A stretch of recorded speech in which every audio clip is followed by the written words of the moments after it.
Okay, Shalom Israel. I want to give all praises, honor, and glory to Yahweh, Bahashem, Yahweh Shai, Bahashem Rakakwadash. Double honor to the apostles and elders of Great Millstone, and Shalom to the elect. I want to get into this lesson on one of the hot topics of I guess of the month, or the past few months. Is Trump pulling out of Syria? All right, which we know is BS.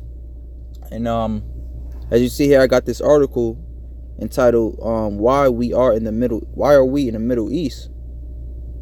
And it goes into the history of why America is, how America is over there anyway. It goes into why they tell you they're over there and why they're really over there. All right, and yeah, as you see, it's dated back in 2015, but it's very I skimmed through it, I read through it, and it's very informative, man. It's a lengthy article, so I'm just gonna start. I'm gonna read this paragraph, and we're gonna get into it. So it says the rationale here is embarrassingly circular. We must remain in the Middle East to protect against terrorists who hate America because we are in the Middle East. All right, and the former president of the United States, President Donald J. Trump, that's his MO. That's how he as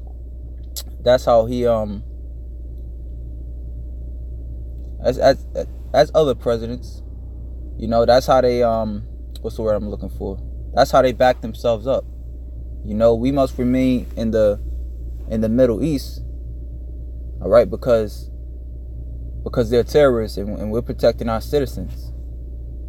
When meanwhile, you're putting chemtrails in the air, fluoride in the water, and vaccinating the youth. Okay, but you're protecting the U.S. citizens. Which we know and understand. That's us of the truth. Us of Yahweh Shem Yahweh Shai. All right, you even have like certain Edomites, that speak out against this place. They even know that, man. All right, that's BS. So it says they hate us for our freedoms. It's nonsense. They hate us because we are foreign invaders. Okay, that's true. You would hate anybody that comes in your house, kills your kids, rape your woman. All right, and then act like your house is their house, trying to figure out why you there. So it says the longer we stay, the most likely it is that we will see another 9/11. Okay, because they got to keep creating scenarios to where they justify themselves to remain in there. All right, 9/11. Aaron Russo even went into it, that they actually, of course, we know that's a stage attack to justify them for going into Afghanistan for the, and that was what, 17 years ago. So people, they probably figured people gonna start talking like, okay, that was 17 years ago. All right. So like it says, the longer we stay, the most likely it is that we'll see another 9/11. All right, because you gotta when the fire starts simmering down a little bit, as far as the people's belief to why you're actually over there, they start questioning you. Then what? All right, you stage another attack. Throw some more wood in the fire, if you will. It says, and as the Boston Marathon bombing demonstrates, the people who carry out the next attack are more likely to live here than there. Which that's some truth. For, like I said, for us in the know. Okay, but the average peons won't see that, of course.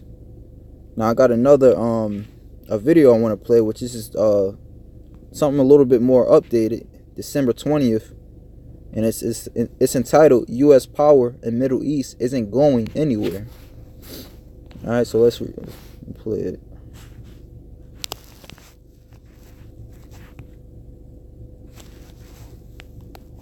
A surprise decision for President Trump has sparked cheers and jeers. We're still experiencing the aftershocks after Trump said he is pulling 2,000 troops out of Syria. RT Sarah Montez joins me now. Okay, so Sarah, what does this mean? 2,000 troops, is that a lot? Well, Scotty, this is an issue that Trump ran his campaign on, but has been at odds with his advisors on since taking office, so not everyone is necessarily calling this a big win. Now, the announced withdrawal didn't come without some backlash from both sides of the political aisle, even some of Trump's supporters. Some Republican senators, including Lindsey Graham and Marco Rubio, released a letter addressed to Trump saying that the move could be a costly mistake. We've been fighting for a long time in Syria. I've been president for almost 2 years, and we've really stepped it up.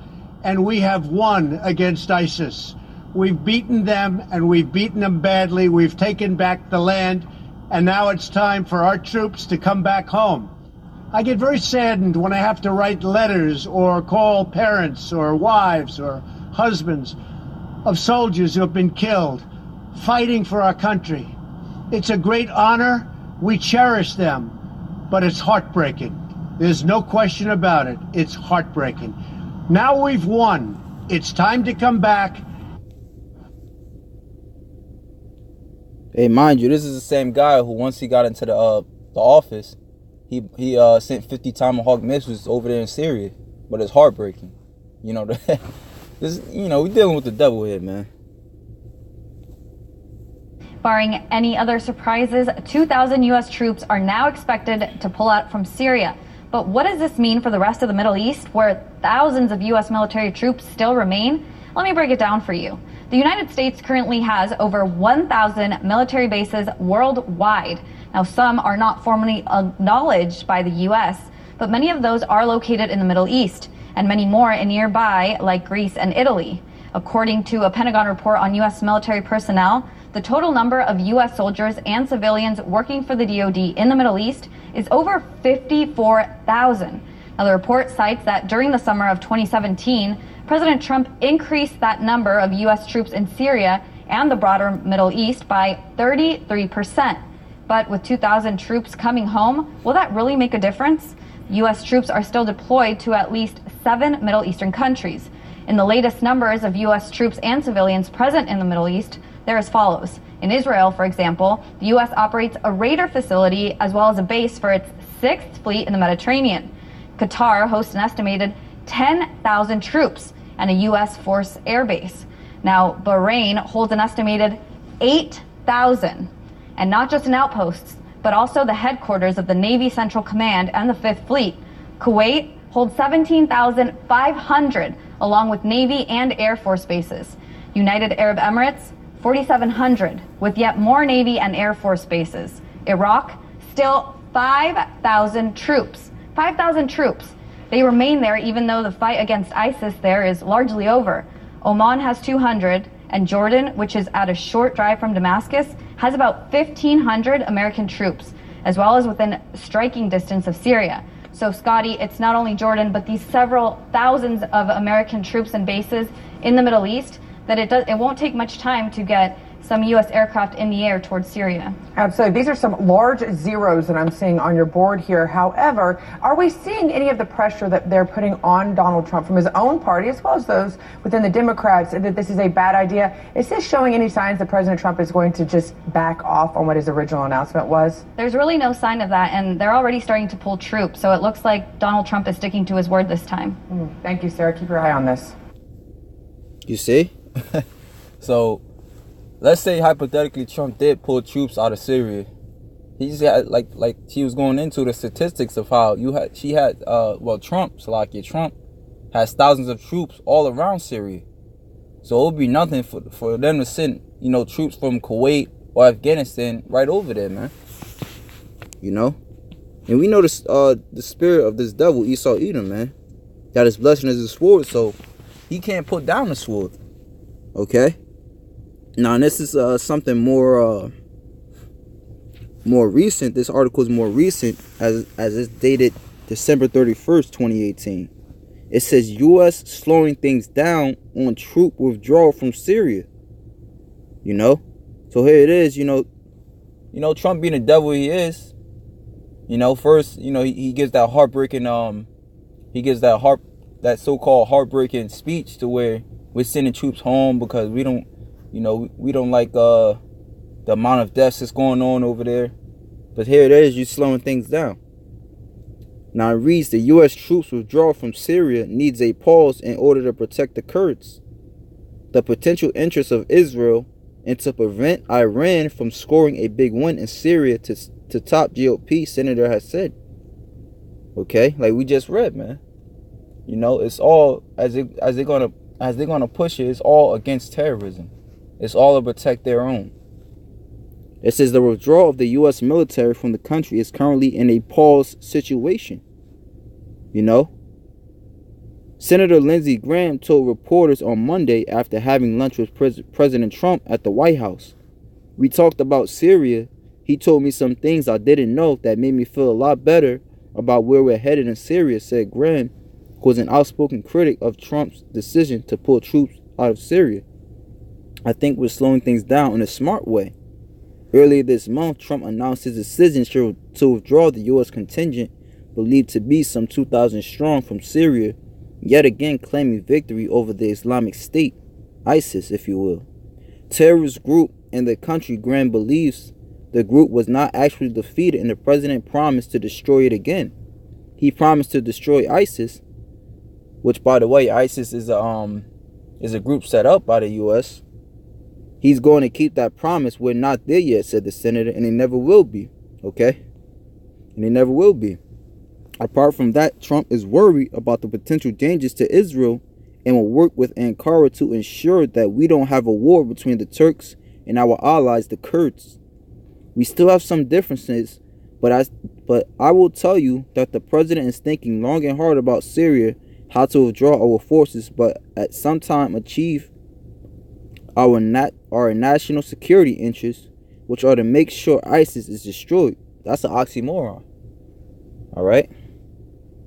They never come back. All right?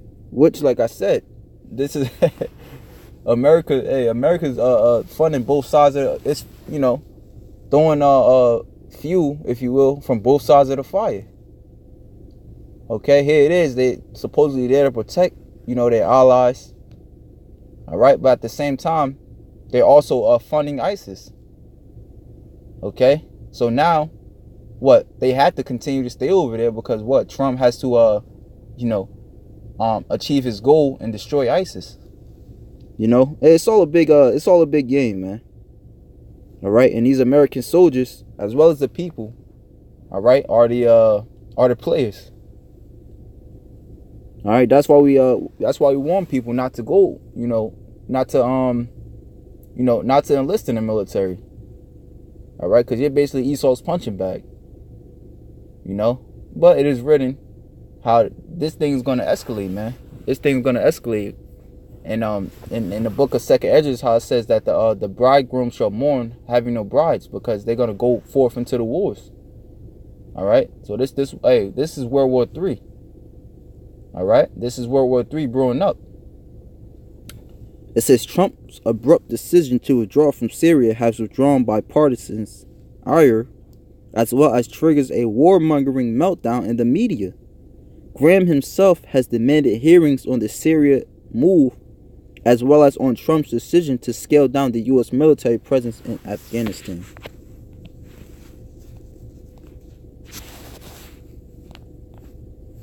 This is Habakkuk chapter 2. I'm going to just jump straight into the point. Habakkuk 2 and 5. It says, yet also, because he transgressed by wine, he is a proud man, neither keepeth at home. Okay? So by him pulling out of Syria, all right, that'll show weakness. You know, that'll show that he was so-called defeated. You know, that he can't keep his so-called promises to his citizens. Neither keepeth at home, who enlargeth his desire as death. You know, so he has to have, you know, a number of you know, military. He has to have a number of military agencies. Slocking, not agencies, but what's the word I'm looking for? Of his military post set up over there. You know, for lack of better terms, it says neither keepeth at home. All right, you just seen the statistics. You know, it's at least what, some like probably like 30,000-40,000 troops over there, even more actually, a lot more. It says, who enlargeth his desire as hell and is as death and cannot be satisfied. So even though, you know, Trump has a number of you know, military posts already stationed over there, he's not going to pull out of Syria because he cannot be satisfied. But gathereth unto himself all nations and heapeth unto him all people. All right, and this is where you have you know, U.S. agencies or U.S. I can't remember the word. You have U.S. agencies stationed across all the four corners of the earth, man.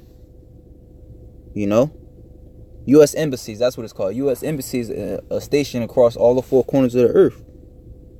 Shall not all these take up a parable against him, and a taunting proverb against him, and say, woe to him that increaseth that which is not his, how long? And to him that ladeth himself with thick clay. And this is what's going to happen, man. You're going to have it where on one hand, Trump is going to say everything's being taken care of. All right, just give it a few more weeks. And trust me, ISIS is going to be taken care of. And then on the other hand, all right, what they won't tell you is that these other nations are coming up against America. You even had to where Iran, well, he put out an address to the other Islamic states and told them that we all need to get together and fuck this devil up. All right. This is Joel chapter 2.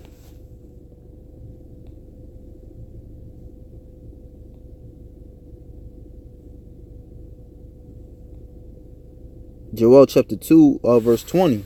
But I will remove far off from you the northern army, and will drive him into a land barren and desolate, with his face toward the east sea, and his inner part toward the utmost sea. You know, over there in that region, man. Iraq, Iran, you know, Syria, you know, all in that area. And his stink shall come up, and his ill favor shall come up, because he have done great things. Okay, so hey, that's another pointer, man, showing you that he won't come back until he's been destroyed. Okay, this is 2nd Ezra 15.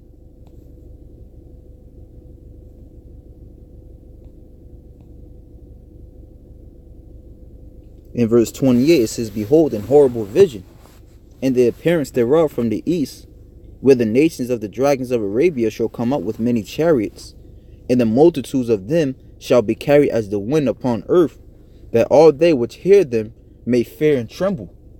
You know, so all these nations, you know, to where you have Saudi Arabia, you know, which is now America's ally, they're gonna turn their back on America, man.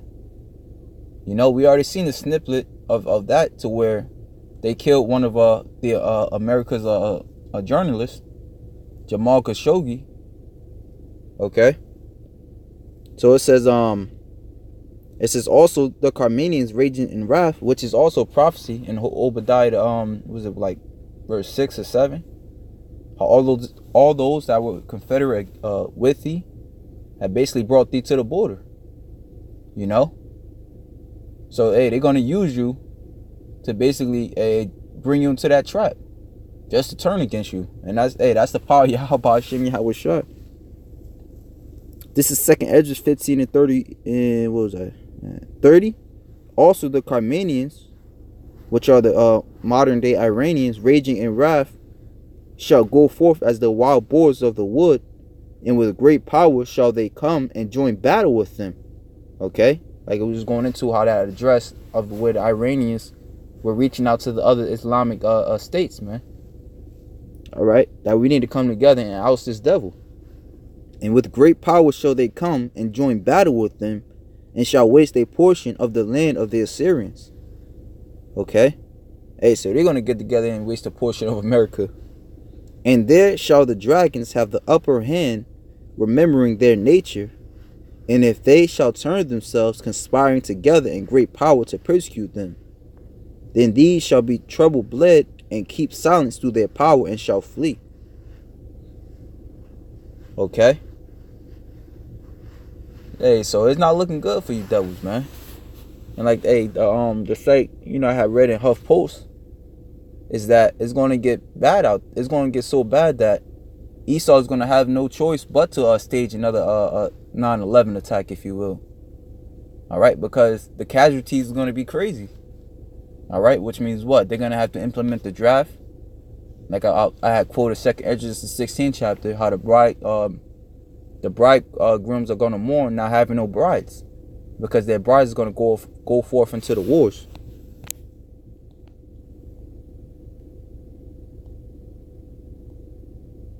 Second Esdras 16:33, it says, the virgin shall mourn having no bridegroom, the woman shall mourn having no husbands, their daughters shall mourn having no helpers, and the wars shall their bridegrooms be destroyed, and their husbands shall perish of famine.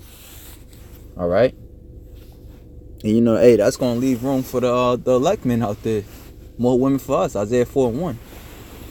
All right. Hey, but it's only going to get worse. It's only going to get worse. And like I said, America, they're not going to leave. You know, because the Lord didn't auction it to be so. Okay, this is Proverbs chapter 4. Verse 16.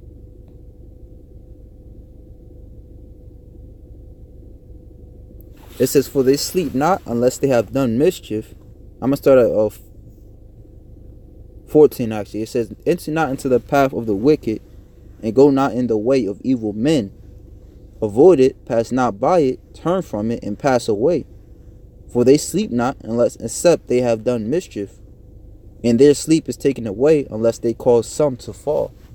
You know, so Esau, hey, they're gonna have to up the ante. They're gonna have to up their bloodshed, man, unless they won't be satisfied. You know, and you know Esau is carnal, so